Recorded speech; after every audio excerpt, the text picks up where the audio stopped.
আসসালামু আলাইকুম আরহামাতুল্লাহি ওবারাকাতু। সম্মানিত দর্শক ভাই এবং বোনেরা, কাছে এবং দূরে থেকে যারা আমার এই অনুষ্ঠান দেখতেছেন সকলকেই জানাই আন্তরিক মোবারকবাদ।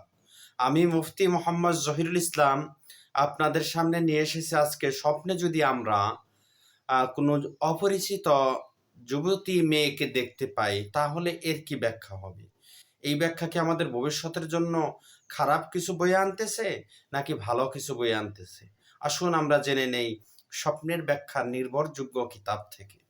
স্বপ্নের ব্যাখ্যার সবচেয়ে বড় ইমাম আল্লামা মুহাম্মদ ইবনে সিরিন রহমাতুল্লাহি আলাইহি উল্লেখ করেন যে স্বপ্নে যদি আমরা কোনো অপরিচিত যুবতী মেয়ের সঙ্গে কথা বলতে দেখি বা তাকে কোনো কিছু দিতে দেখে বা কোনো মেয়ের সঙ্গে কোনো যুবতী মেয়ের সঙ্গে আমরা নিজেদেরকে আলিঙ্গন করতে দেখি বা তাকে আদর করতে দেখি অথবা তার সঙ্গে ওঠা বসা করতে দেখি বা তার সঙ্গে রক্তপাত ছাড়াই সহবাস করতে দেখি, তাহলে এই কয়েকটা কাজ আমি আবার বলতেছি। কোনো অপরিচিত যুবতী মহিলার সাথে কথা বলতে দেখি বা তাকে কোনো কিছু দিতে দেখি অথবা তার সাথে আলিঙ্গন করতে দেখি বা তাকে আদর করতে দেখি, তার সঙ্গে ওঠা বসা করতে দেখি বা তার সঙ্গে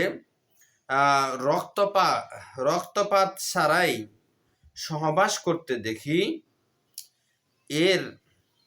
এই বছর বা দিনকাল ভালো মন্দ উক্ত মেয়ের ভালো অবস্থার উপর নির্ভর হবে। যদি মেয়েটি সুন্দর ভালো হয় তাহলে তার এই বছরটিও ভালো অতিবাহিত হবে, অন্যথায় হবে না। ভালো মন্দর উপর নির্ভরশীল হবে। অর্থাৎ মেয়ে সুন্দরী মোটা তাজা হলে তার বছর ভালো যাবে, উত্তম জীবিকা পাবে, সুবহানাল্লাহ। মেয়ে এর বিপরীত হলে বছরও ওই রকম যাবে যেই রকম সে স্বপ্নে দেখেছে। আল্লাহ তাআলা আমাদেরকে বোঝার মতো তৌফিক দান করুক, আমিন।